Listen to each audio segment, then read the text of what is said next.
ভাঙড়ে দেখা যাচ্ছে আরাবুল সওগাত মুখোমুখি লড়াই, বসিরহাট থেকে কি বার্তা দেবেন?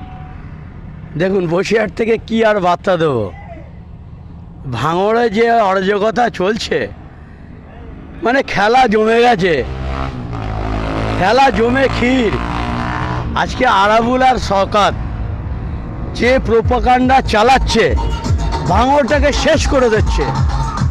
ভাঙড়ের মানুষের মানে কি বলবো, এত বিরক্তিকরের মধ্যে ফেলে দিচ্ছে, নাস্তানাবুদ হয়ে যাচ্ছে। ভাঙড়ে বাচ্চাদের লেখাপড়ার গণ্ডগোল হচ্ছে, সমস্ত বিষয়ে এই সওগাত মোল্লা আর আরাবুল এখন যা শুরু করেছে, তাতে করে ভাঙড়বাসী খুবই দুর্বিষয়ের মধ্যে রয়েছে। এদের থেকে মুক্তি চাইছে। আইএসএফ মুখো হয়েছে, আইএসএফ মুখো ছিল, ভাঙড় আইএসএফের ছিল, ভাঙড় আইএসএফের আছে, আগামী দিনও ভাঙড় আইএসএফে থাকবে। মনে রাখবেন, বল প্রয়োগ করে ভয় দেখিয়ে নেতা হওয়া যায় না। জননেতা হতে গেলে জনগণের সঙ্গে মিশে থাকতে হয়, তবেই সে জননেতা হয়। ওরা তো জননেতা নয়, ওরা ভোট চুরি করেছে, ওরা ভোট লুট করেছে। প্রত্যেকটা মুহূর্তে আমরা বলে এসেছি, আজকে রুগীর মুখ দিয়ে ব্যক্ত হচ্ছে। ওই আরাবুলি বলছে সওগাত মোল্লা বাইরের থেকে লোক এনে গুন্ডাগিরি করে, ভোট করিয়ে নেয়, লুট করে, লোকের জমি দখল করে। আবার সওগাত মোল্লা বলছে আরাবুল করে। অতএব ওরা দুটোই চোর। দিদি দুটো চোরকে সিলেক্টেড করে দিয়েছে, তাই ভাঙড়বাসী আজকে দুটো চোরকে বয়কট করছে। একজন সাধু মানুষ, ভালো মানুষ, স্বাধীনতা সংগ্রামী ঘরের মানুষ নওশাদ সিদ্দিকীকে বেছে নিয়েছে। ভাঙড় নওশাদ সিদ্দিকীর আন্ডারে আছে, ছিল, আছে, থাকবে। কোনো কথা হবে না।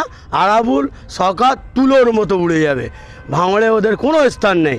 আর সওগাত মোল্লাকে তো ভাঙড় ছাড়া করবে পাবলিক, পিটিয়ে পিছন লাল করে দেবে। ও যা শুরু করেছে, খুন, রাহাজানি, ধর্ষণ। আপনারা জানেন না, মাননীয় মুখ্যমন্ত্রী নিজেই বলেছে প্রশাসনিক বৈঠকে, উনি যেদিন বলেছিল যে আপনার এতে একটা বাস টার্মিনাল করতে হবে জীবনতলায়, বলেছিল এই তুই বস, তোরা বোম্বা দিস, তোরা বস। তাহলে মুখ্যমন্ত্রী জানে যে সওগাত মোল্লা বোম্বা দে, এর থেকে কী এভিডেন্স চাই? আর সেই সওগাত মোল্লা এখনও খুলিয়াম ঘুরে বেড়াচ্ছে। অথচ দেখেন আইএসএফের ছেলেদের, তাদেরকে মিথ্যে কেস দিয়ে তুলে নিয়ে বোম বন্দুকের কেস দিচ্ছে। পুলিশ প্রশাসনকে বলবো, এখনও সজাগ হন। আমরা জানি পুলিশ খারাপ নয়, পুলিশ খারাপ হতে চায় না, কিন্তু এই যে উপরে রয়েছে মাননীয় মুখ্যমন্ত্রী, তিনি পুলিশ মন্ত্রী, সেই পুলিশ মন্ত্রীর নির্দেশে এদেরকে দিয়েই অঘটনগুলো ঘটানো হয়। পুলিশ চায় না কাজ করতে। কোনো থানার পুলিশ খারাপ না, আমি যতটুকু জানি। আমি প্রশাসনের সঙ্গে কথাবার্তা বলি, আমি প্রশাসন নিয়ে চলি। তারা চায় না যে আমাদের কেউ গাল দিক কোনো পাবলিক, তারা সঠিক কাজটা করতে চায়। কিন্তু আপার লেভেলের মন্ত্রীরা ফোন করে, মানে পুলিশ মন্ত্রীর এই সমস্ত প্ররোচনায় তাদেরকে এই সমস্ত কাজগুলো করতে হয়। আইএসএফের ছেলেদের তোলো, মিথ্যে কেস দিয়ে জেলের মধ্যে ভরো। তারা করছে, মানুষের গাল শুনছে। কিন্তু তারা জানে তাদের বাড়িতেও বাচ্চা আছে, যে এই ঘটনাগুলো দেখলে আমি অন্যায়ভাবে তাদের কেস দিচ্ছি, তার ছেলে, তার মেয়েরা, তার আত্মীয় স্বজনরা দেখছে না যে আমার বাবা, আমার আত্মীয় একজন পুলিশ অফিসার, তিনি একজন সৎ মানুষ কিন্তু অসৎ কাজ করছে। তার কি বিবেকে বাঁধে না? অবশ্যই বাঁধে। কিন্তু তার তো রুটি রুজির ব্যাপার, চাকরির ব্যাপার। পুলিশদের জানেন পুলিশদের আন্দোলন করার কিন্তু অধিকার নেই, সংবিধানে আছে, যার ফলে মুখ বুঝে কিন্তু তারা এগুলো মেনে নিচ্ছে। আজকে পুলিশকে দেখে মানুষ ফেটাচ্ছে কেন? পুলিশকে মারছে কেন? পুলিশ মার খাচ্ছে কেন? পুলিশের ভয় করছে না কেন? এর জন্য সম্পূর্ণভাবে দায়ী হচ্ছে আপনার পুলিশ মন্ত্রী মমতা বন্দ্যোপাধ্যায়, এছাড়া কেউ দায়ী না।